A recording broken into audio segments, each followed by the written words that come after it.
You have an okay mental health, diet and physique. You have the same checklist for a year now. Because you think there's everything that needs to be there, but the tasks feel monotonous, boring.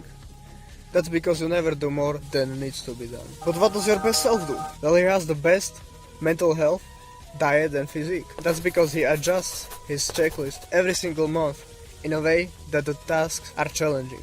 That's why he has grown so much. Just look at the amount of muscle he's built. Be more like your best self. Okay, so you need to, change the checklist or adjust it so that the self-improvement isn't boring, right? There might be some hard things that you have in the checklist, that you just don't feel like doing them, right away. Some things are, easier, because when you go through your checklist, right, there are always few things, that you sometimes just don't do. And those things are, you consider them the hardest, right? But what if you added even harder thing, the thing that you didn't like, that you hated even. For me it was running, medium speed for pretty long distance. I hated doing that, so I added that in my checklist.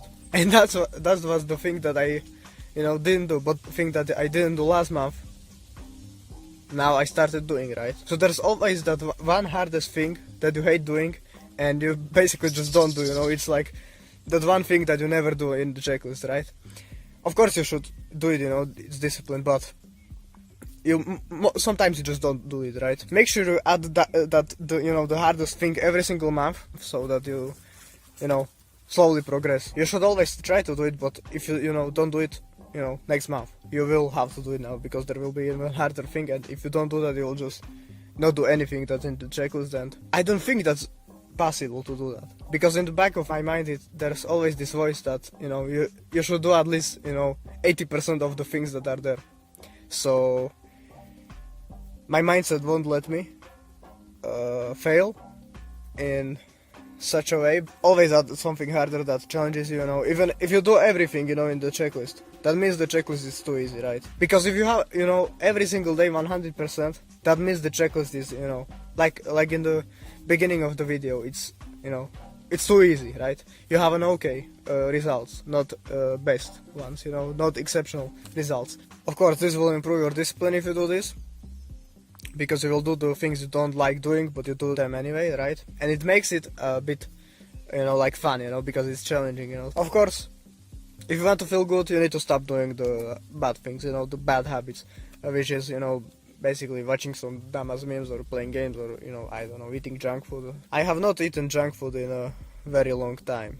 I don't even think about junk food, it just never crosses my mind, because I see food now as fuel, and junk food is that shitty fuel that destroys your car, right? The easiest way to fix your diet is to think of the food as fuel, that is a great mindset to have, food is only fuel, nothing else.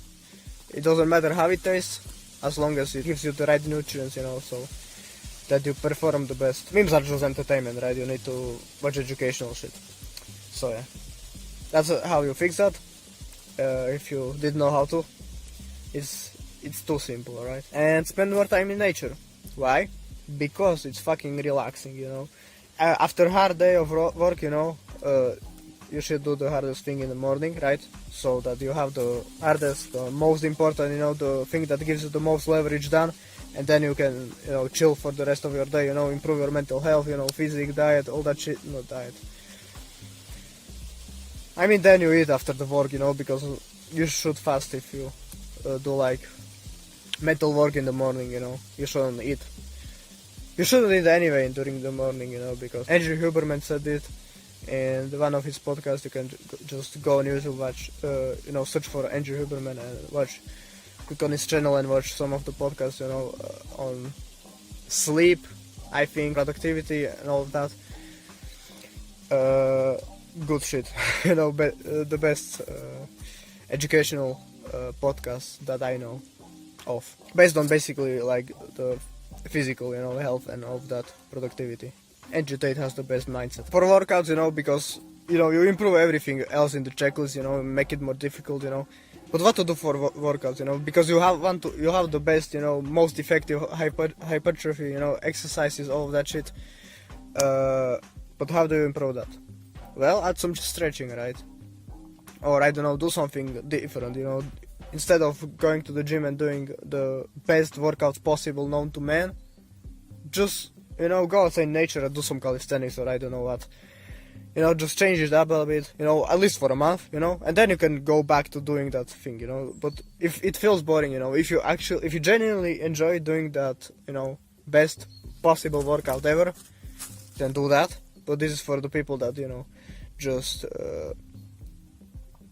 the task feel monotonous and boring, you know, and all of that shit. So it's not that, you know, they are not disciplined, but it's actually destroying their mental health, right? So they wanna change it up a bit and then, you know, go back to their grind, you know. So this is basically the instant gratification of self-improvement, you know, not doing the most effective thing, but, you know, doing something that is fun but still improves your life, right? Add some, I don't know, some stretching, or I don't know, go swimming after, you know, workout, so that you I don't know, chill for a bit. Yeah, so do that so that it's not boring, you know, and I think that's all of it. For meditation, I don't know, do add some, you know, different breathing exercises, you know, like box breathing or some deep calm breathing, or I don't know what. Just search for some random breathing exercise. If the normal meditation it's too boring, you know, and you need something different, yeah, you can do that. Or I don't know, for journaling, ask yourself, you know, some deeper questions, you know, or I don't know what. You know, if you go for a walk outside nature and it starts to get boring, which I don't know, it never happened to me because there's always something to fucking mosquitoes to think about, you know, while you're walking or just enjoying the nature, you know, the sunlight, all of that. Then I don't know, go for a run in the nature, you know, in the forest, you know, or climb a tree, or I don't know what. Swim in the lake, that's, you know, or a river, or jump in the river, you know. In the cold river now, it's not that warm now. Just do something different, you know, I don't know. Use your creativity, right?